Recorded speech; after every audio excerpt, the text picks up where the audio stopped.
Welcome to our casting of Get a Sign. I'm Chief Master Sergeant Dan Connor, your Command Senior Enlisted Leader, Oregon. This podcast is an effort to provide our Oregon National Guard service members, past and present, along with all citizens of the state, a sign from me and the Adjutant General's office before you step into the metaphoric batter's box. I plan to discuss with you pressing issues that are upon our enlisted service, as well as sharing interviews with some of our great citizen soldiers and airmen to gain insight and share best practices. So turn up your listening device and join me for what I hope is an educational and valuable few minutes.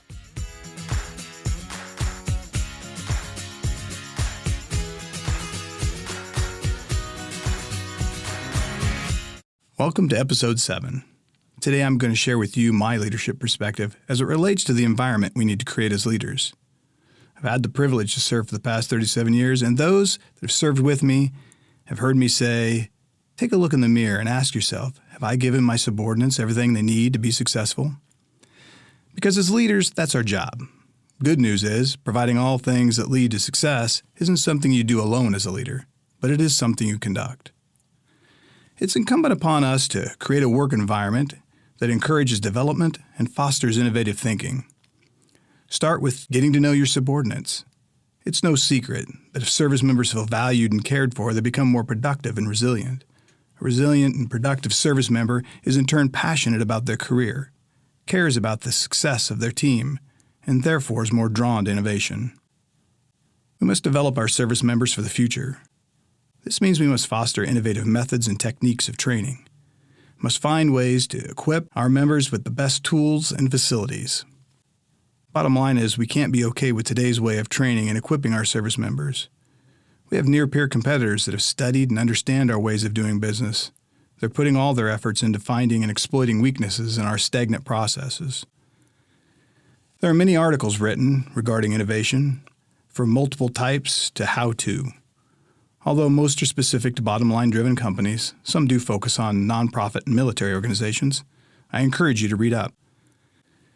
General Ulysses Grant understood that war could not be a seasonal activity. Until 1864, wars were conducted when the seasons best permitted, or when men could get away from their farms. Grant waged war year-round, recognizing that total war would cause civilian discomfort and reduce the political will of the enemy. Under Grant, Union armies didn't retire to winter quarters to refit and reorganize, and that would require their enemies to remain in the field against them. Grant recognized that a high tempo of operations reduced or eliminated the enemy's ability to use advantages such as interior lines of communication. Until Grant took command, the South counted on reprieves during periods of Union inactivity to refit and restore their logistic and supply bases.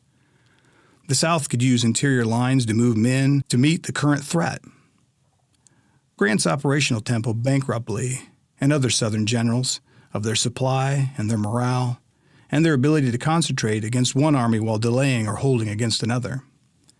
Grant used maneuver in order to increase tempo as well as to place his forces. As a result of Grant's innovations, by the end of the war, Confederate troops were typically hungry, shoeless, poorly mounted, and generally helpless. Their Union counterparts were unhappy with the war continuing, but they were generally sure of ultimate victory, well-fed, well-supplied, and increasingly well-led.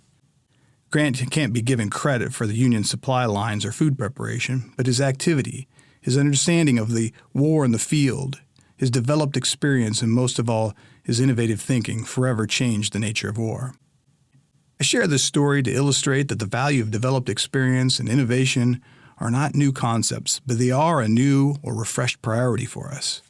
General Charles Brown, the Air Force Chief of Staff, issued a brief directive to the service entitled Accelerate Change or Lose. This directive is a call to airmen to move forward aggressively in a push towards change.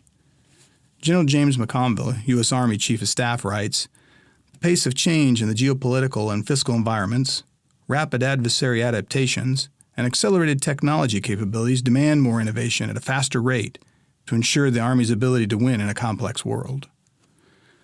So how do we create this innovative environment within our military organization? This profession often requires very direct communication and is supported by strict guidance and regulations. There doesn't seem to be any place or time for innovative thought. Sometimes this may feel true, but I'd like to submit that we often fail to take the appropriate time and energy to exercise after-action working groups. Set time aside for after-actions that includes all stakeholders, process managers, and team members. This is where hurdles can be identified and ideas can be shared, creating future success. I suggest that the time it takes to conduct quality after-actions is imperative to our success. Encourage people to think beyond their roles. Inviting service members to venture out of their tactical and functional silos creates more opportunity for innovative thinking, allowing them to connect to things that aren't normally connected. Of course, this is simply one idea or way to encourage innovation. We also need to focus on the professional development of our service members. Not only do we need to find and encourage education opportunities, but we need to create them. The focus must be on strengthening skilled training. I identify skilled training as that tactical and operational training necessary to take into battle or war. But to be ultimately successful in this, there must be a strong foundation of education and experience. What I mean by this is that we must always work on creating the finest training environment possible, while ensuring we also find, create, and encourage education opportunities that build and strengthen the whole service member. This creates a service member that feels cared for, educated, experienced, and resilient. And all of this aims at creating a service member for the future that is better trained and better equipped than we are today. To do this, we cannot use the same techniques or tools that we may be using now or used in the past. It is expected that you exercise your authority, collaborate, and influence change. Creating a work environment that encourages developed and fostered innovative thinking sets us up for the future. It'll inspire retention, influence quality recruiting, and provide all things that lead to success. I want to leave you with this quote from Jeff Bezos, industrialist, entrepreneur, and of course the founder and CEO of Amazon. He says, "A company shouldn't get addicted to being shiny, because shiny doesn't last." I think this quote illustrates where we might be today. We need to find new ways to sustain our shiny, and we need to do it quickly. And with that, I'll close the book on this episode of Get a Sign.